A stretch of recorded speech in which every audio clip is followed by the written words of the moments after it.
Ensuite, si je continue le tour de l'interface, on peut voir ici, on va pouvoir revenir en arrière, si on a fait une erreur, revenir en avant. On peut voir ici que c'est bien enregistré nos dernières modifications. Nous avons le titre du document ici. Et à droite, on a une section très importante, c'est tout ce qui est exporter le document. En fonction du type de document, les options ici seront différentes. Par exemple, si vous êtes sur un site web, vous allez avoir publier le site web. Si vous êtes sur, je ne sais pas moi, un document qu'on peut imprimer, vous allez avoir ici imprimer le document. Mais ce que vous allez avoir dans tous les cas, peu importe le type de document, c'est une section partagée. Il y a aussi une section commenter ici, mais plus important, la section partager. Et là, vous avez tout un tas d'options différentes qui sont importantes.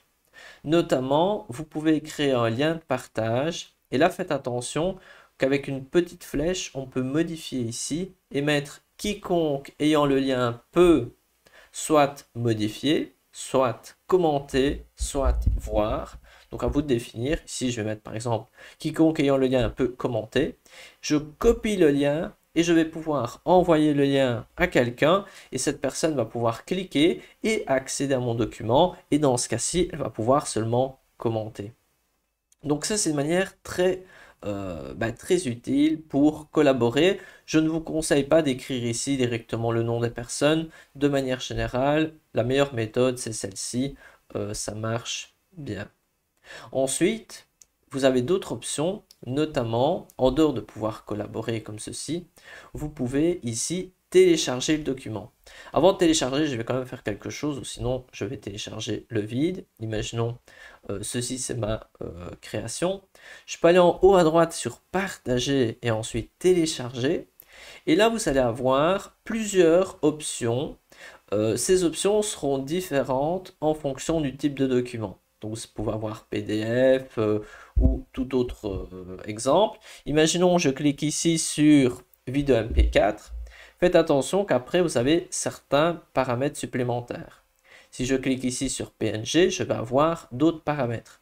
Donc, à chaque fois, chaque type de document a ses propres paramètres.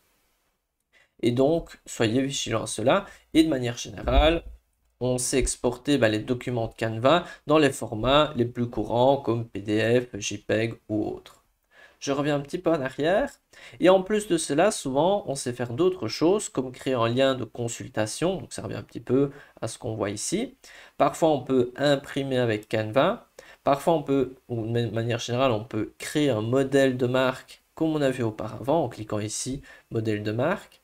On peut le publier comme un site web si c'est pertinent. On peut ici cliquer sur présenter, enregistrer, mais ce n'est pas spécialement ce que je vais vous montrer. Ensuite ici, 3 petits points et là, vous arrivez et vous pouvez voir plein d'options supplémentaires. Par exemple ici, pour ceux qui s'y connaissent, vous pouvez ici cliquer sur intégrer et vous pouvez obtenir ici, vous cliquez sur intégrer et vous allez pouvoir ici obtenir le code de ce visuel-ci que vous allez pouvoir intégrer sur votre site web si vous avez un site web et vous voulez intégrer ce visuel. Si quelqu'un n'a rien compris de ce dernier point, c'est pas grave, c'est juste utile pour les personnes qui sont conscientes de ce que c'est.